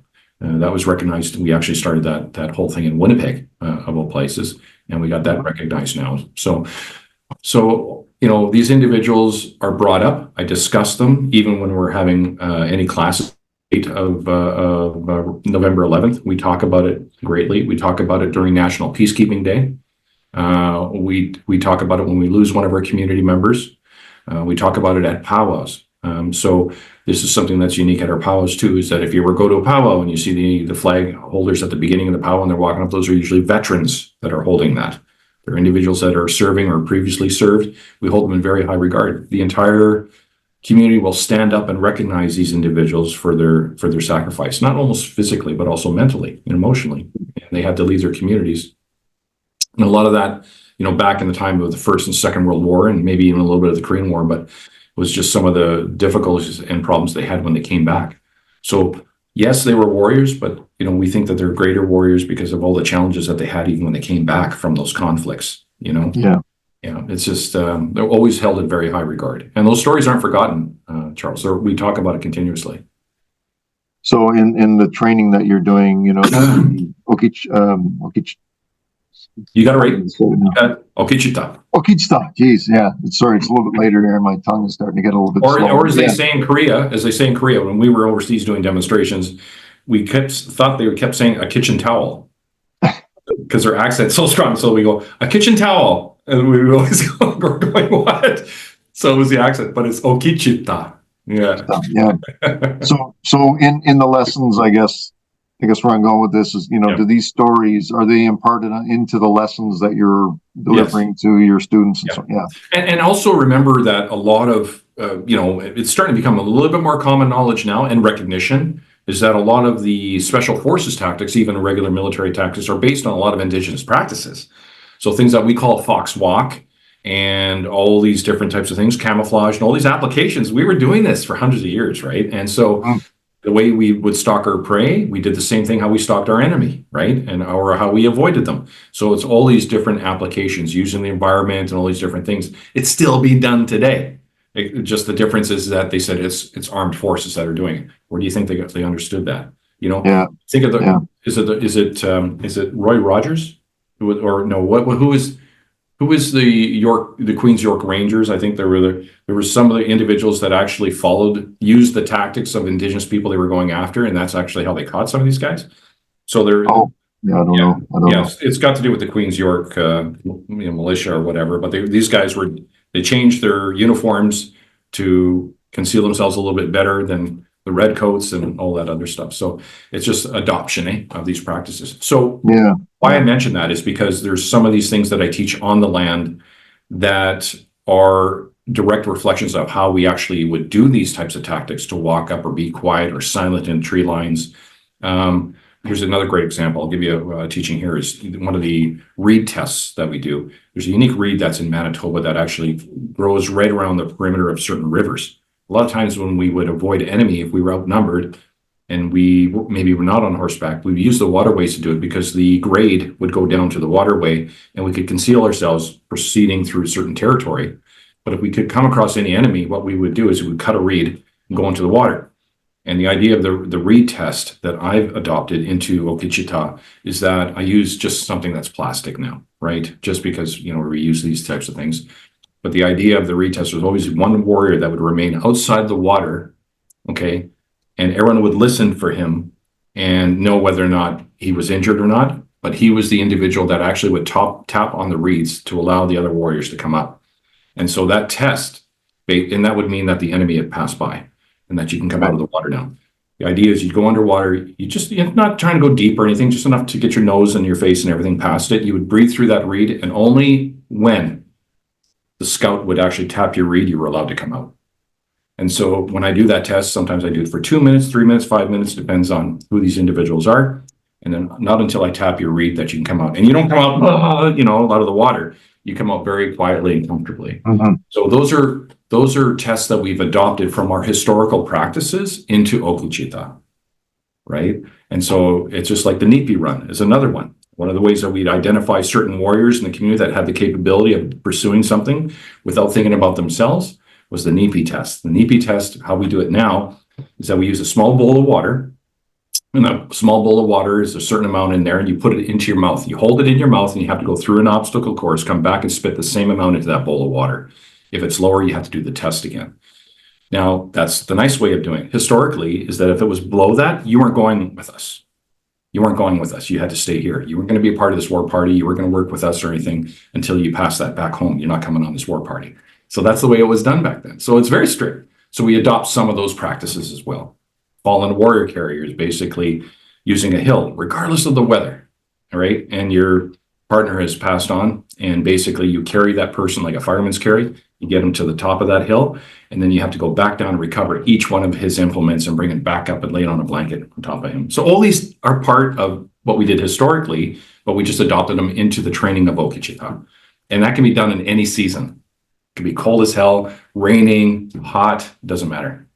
Yeah. So when I was telling you how I go across Canada, do some of these workshops, a lot of that in our Indigenous communities, I'm doing those practices in those Indigenous communities. So they're relearning a lot of that history.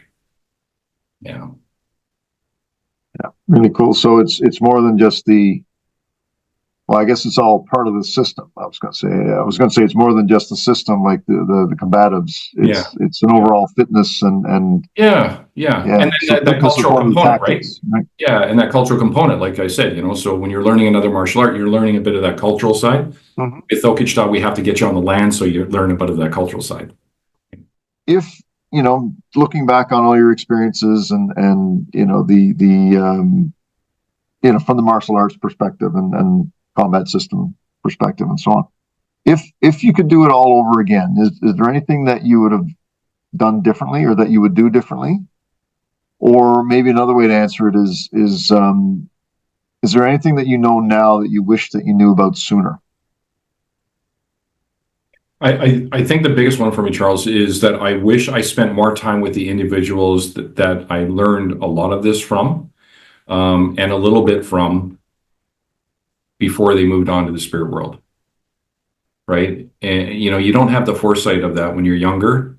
I do now, being 62, but when I was younger, it was always rush. Okay, that's all I can get right now. Okay, I have to go to someone else, or I have to go to this resource center, or I have to look at this. That type of thing was happening to me because I felt pressure, but also I always, between work and family and everything, you never have enough time to do it all. So you have to pick and choose. I guess what I'm saying is that I think I would have picked and choose a little differently who I spent my time with, right? Because some people were just absolute resources for me, and others were, we have a saying is in the Plains is that every little bird loves to hear themselves sing. I did spend a lot of time with some little birds. Too much time. It's just like anything else, but all I can say is I just wish I had more time with some of these people that I was with. A couple resources, where I'd even be in Ottawa, National Archives. And I'm like, why didn't I come here 2 hours early? They're buzzing me to get out of here. I could spend another 4 hours in this place. It's those experiences I wish I could have back. I think,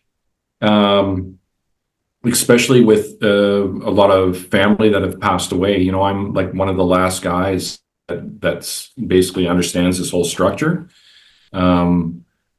I kind of wish we would have shared it sooner, but it was politics and community pressure that prevented us from really moving forward and doing that. It wasn't until the Oka crisis of 1990 that started making us say that, okay, we have to start really pushing our agenda forward a little bit. And then further down the road, we had something called RCAP, the Royal Commission on Aboriginal People, where elders were coming forward and knowledge people were coming forward saying that, if you guys are just pushing the narrative, we have our own. You need to start listening to ours. And so when that really came forward, it really spoke to me very powerfully for me. And I made a conscious choice, obviously with leadership, to start teaching Okichita, to start putting a structure together so it can be learned and passed down through generations. And that's what I've done. I just wish I had a lot of, I still have a lot of energy, but I just wish I had maybe less energy and more time with certain people. I think that's what if I would have changed it. As far as my other martial arts, absolutely not. They help me grow. So I always tell people, if Okichita is not for everybody, but martial arts should be. I'm a firm believer of that. And I just think that regardless of what system you take, what concept you're learning, what application that's come into your life, they're all great things to have. And you should learn it. So I don't hold animosity or anything against any other martial arts, because I think that we're all trying to get to the same place. We really are. It's very close to religion, when you think of it. Yeah. So building on that, then, so in your opinion, what's the single best reason for anybody to train in martial art, regardless of what it is? I think I think people have to live more of a disciplined life. I think Okichita really, I think that any martial art really brings that to you. Mm-hmm. I think it also makes you realize that things are bigger than yourself, right?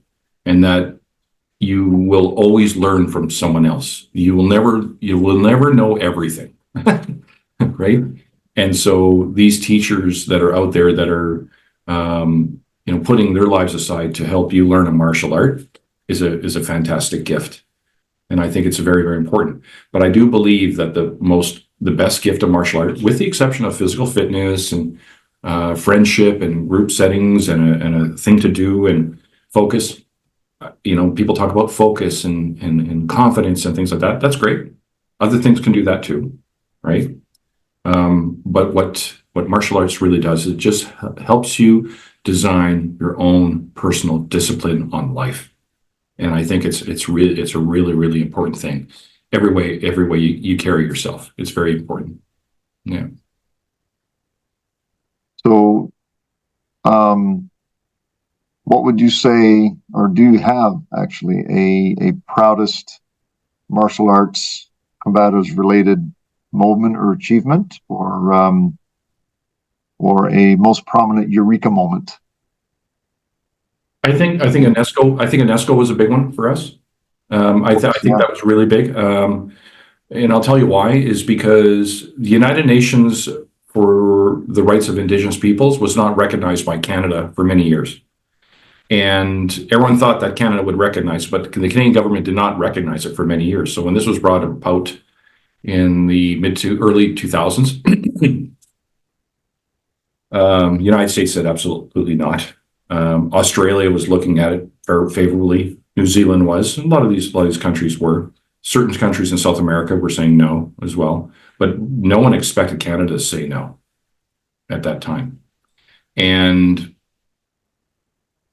that prompted me to say, okay, so they're having trouble with recognizing Indigenous rights, but I'm doing this right now. I'm representing Canada in a way when I would do these demonstrations globally. So we've done demonstrations in Japan, we've done demonstrations in South Korea, we've done demonstrations in Indonesia, we've done demonstrations in Europe. And I go and the first thing they say, "Where are you from?"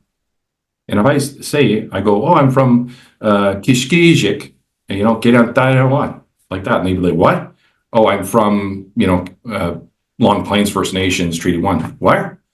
"I'm from Manitoba." "Where?" "I'm from Canada." "Oh."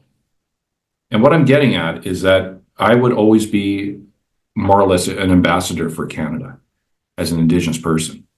Right. Yeah. Okay. And I'm representing that country, but the country doesn't recognize us. And I had a big issue with that. So what UNESCO allowed me to do, and why I'm going around this, is that I actually got them to recognize Okichita as a Indigenous, tangible, cultural asset to Canada, right? And I technically embarrassed them Okay. So because when the Canadian government went there and they were dealing with UNESCO, they saw this. And so, I don't want to say that, I changed their minds with respect to adopting the declaration, but by no means did we not help them, change their minds, right? Because there's lots going on at that time. Yeah. And we ended up getting recognized by UNESCO, the United Nations, before the government of Canada recognized Okichita as Right. to the country. So it was like we went through the back door to come through the front. And so I would have to say that's a great achievement for what we did. And it's in the books now, so it's there. So, we did it. I think another one for me was when I was presented with my war bonnet, which, I still hold on to. So in Okichita, that's one of the first things as what we call Okimakhan George, which is actually the chief instructor, the chief of a system, of a council, of a society, which Okichita is a part of. So I am the assigned chief for that. So that was a huge thing because I was just instructing. That's what I was doing before, and then that all came about, through people that were just big mentors for me. So those are big achievements, and we have a lot of community issues and problems in our communities. Alcoholism, drug abuse. We have, our share of violence and suicide. But I can say that with Okichita, even though we did lose, one or two people to suicide, after having over almost 2,000 people go through the program with Okichita, I say that's a great success. So, couldn't help a couple others, but they were gone for quite some time from us. But it's just when we have these successes, like one of my students got married a little while ago, and it's just hearing of the relationship, and another one gets through university. Those are just these celebratory circles that happen in my life. Knowing that I've been a contribution to that is just empowering, for me. Yeah. And if someone can land, throwing a knife, I'm happy about that too. But all I'm saying is that these significant things that happen in people's lives, it's very touching for me. Yeah. Excellent. Yeah, no, sorry, the UNESCO in particular, that's an incredible achievement. And all the other little ones, obviously, not to diminish them as little, but all the other ones you mentioned too, certainly very rewarding, I'm sure. Yes.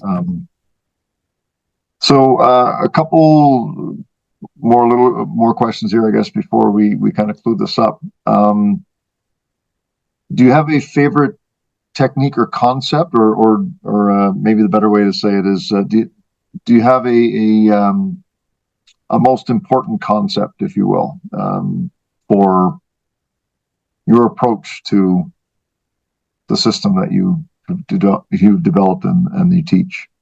I think one of the things is to see someone building their confidence, and understanding the lethality of what they're learning right now, and having that just peace, right?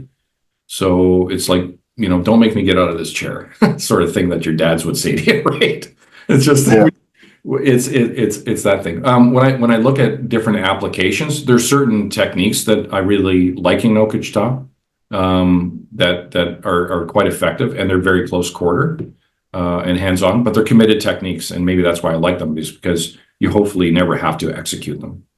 Because they're quite aggressive that way.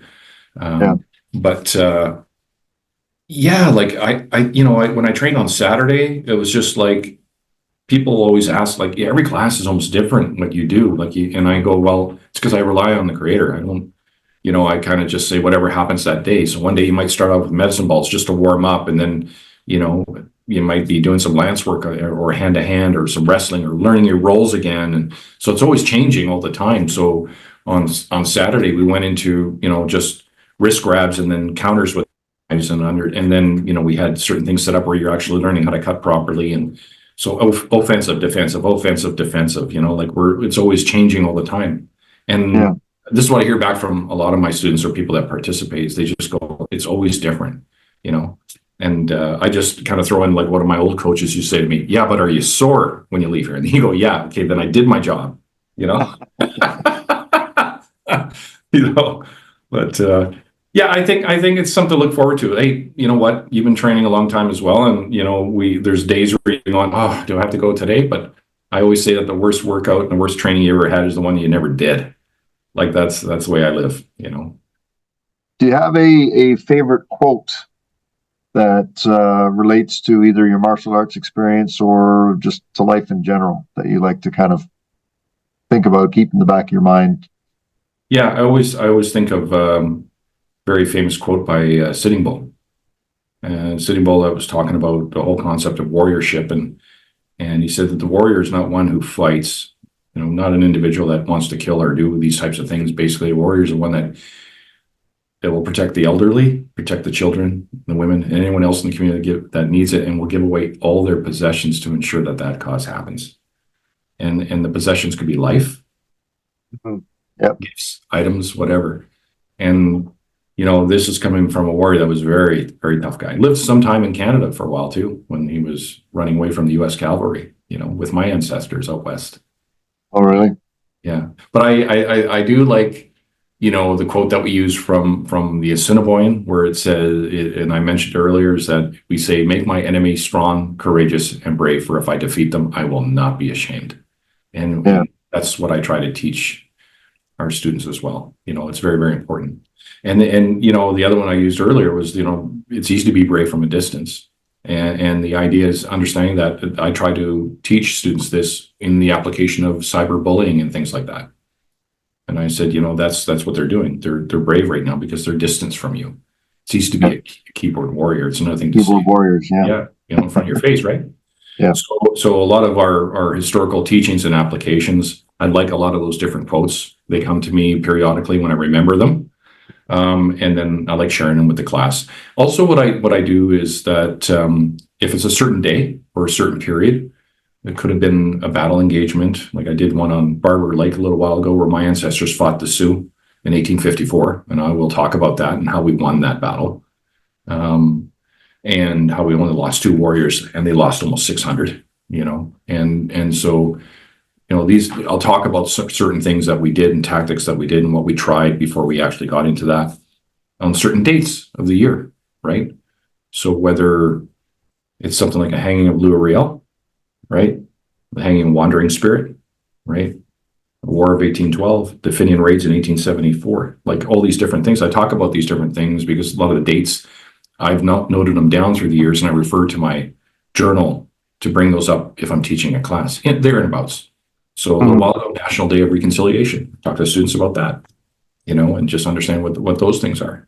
You know, even my family history, you know, we have 4 Lepine daughters, girls that died at residential school, right? 4 Chippewa, right? That died, you know, in the 1900s, you know, so we're directly connected to things like that have happened. So it's important that we share those things and keep in mind for me to do it is not necessarily to share it just with our own community. It's also to share with the broader community because, you know, let's be honest here, when you have a martial art class, you have a captive audience and you can actually share those teachings with them, right?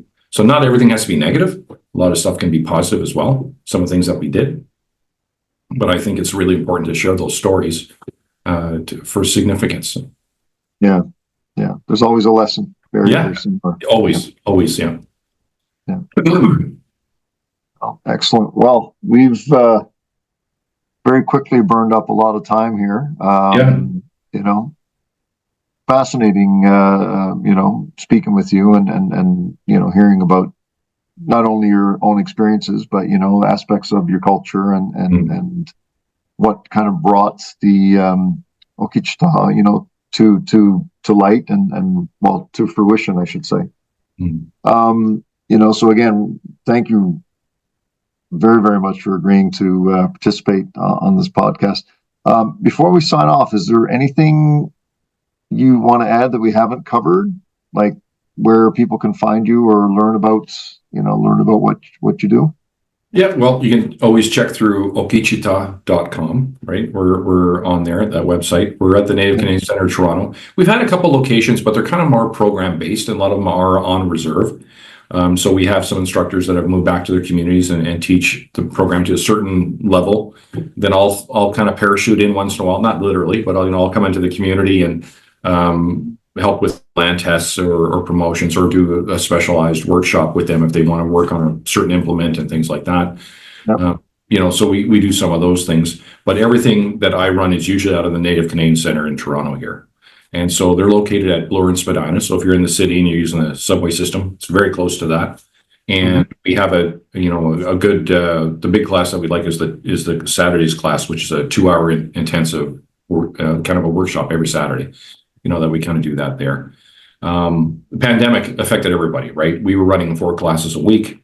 Pandemic hit, we tried to do the land for a while. Throughout the entire seasons, we found land-based training and stuff like that. We have another camp out in the area of Guelph that we have a sweat lodge, and some of the training we can do out in that area. We have another place that is north of the city, that we do some stuff up there as well. So there's all these different things, but until I kind of qualify individuals before we start doing some of those things. Because some are ceremonial practices and some people just go, well, that's not really my spiritual path, so I don't really want to do that. I'd like to work some tactics. Well, then maybe it should be a workshop. So sometimes I people keep in contact with me. I can let them know when other open-ended workshops are happening. So we did one a little while ago called Day of the Spear. We did some work with a few people that from different martial art backgrounds talking about the spear. So we had African spear fighting there. We had medieval style, like Arma style spear fighting. Okimakhan was there, so they were freaked out about that because they just never seen that type of those tactics before. So it was a lot of fun. And then, so next year we have another one coming up, the Day of the Knife. So we'll have some unique stuff in those applications. So a lot of those workshops get posted on all the media streams, right? So a lot of people are aware of it. So I'll get contacted by individuals. Are you running this? They're using Okimakhan. Yeah, I'll be there. That type of thing. So we do workshops often. And then, like I said, if they ever need to get hold of us and go through email or whatever, contact me, feel free. And then we also encourage people that if they're overseas and they come into Canada, a lot of times they're tourists in Toronto. And so I have 2 individuals from France next week that are going to be in town, and they're going to participate in some training. So we're like, oh, cool, come on by, Yeah. Very cool. Yeah, well, I'll put the website address in the description when this is posted online and that, so people can find you similarly to how I did. Well, I had somebody that kind of tapped me on the shoulder and gave me the inside scoop, but others can certainly find you that way. Again, really appreciate your time and your willingness to share. And I don't live that far away from you, so maybe one day I'll darken your door and just have a look and see, just to experience what it is that you're teaching, and the methods and so on. So I find it again very, very fascinating. And well, it's funny because you're coming from a karate background, and I do a lot of workshops with the YMCA. And so they have a large karate program that they run at all their centers. And so all their instructors, every year I get them all together and we actually share Okimakhan with them. So this is the time when they're actually learning how to use the weapons and doing things that are outside of the karate norm. And they're just like, ooh, this is, we would never get allowed to do this. So it's a lot of fun, right? It's a lot of fun. And so we do that as well. We go to other martial arts schools and do workshops there as well. So we're always open to that too. So if any of your viewers, are interested in something like that, we can always come down and do workshops. We bring everything. We bring the gun stocks, all the training stuff and everything, and go through it. Bit of a teaching at the beginning, and those workshops usually run for a couple of hours. So it's a lot of fun. Okay. Sounds good. Sounds good. For sure. Yeah. Well, anyway, whoever is interested, like I said, if anyone's listening and is interested, then I would encourage you to reach out and contact yourself. So again, thank you very, very, very much for this. And, I really hope we have the opportunity to speak again. Absolutely. Before too long, for sure. Yes. Should be which, I hope. Okay. Thank you.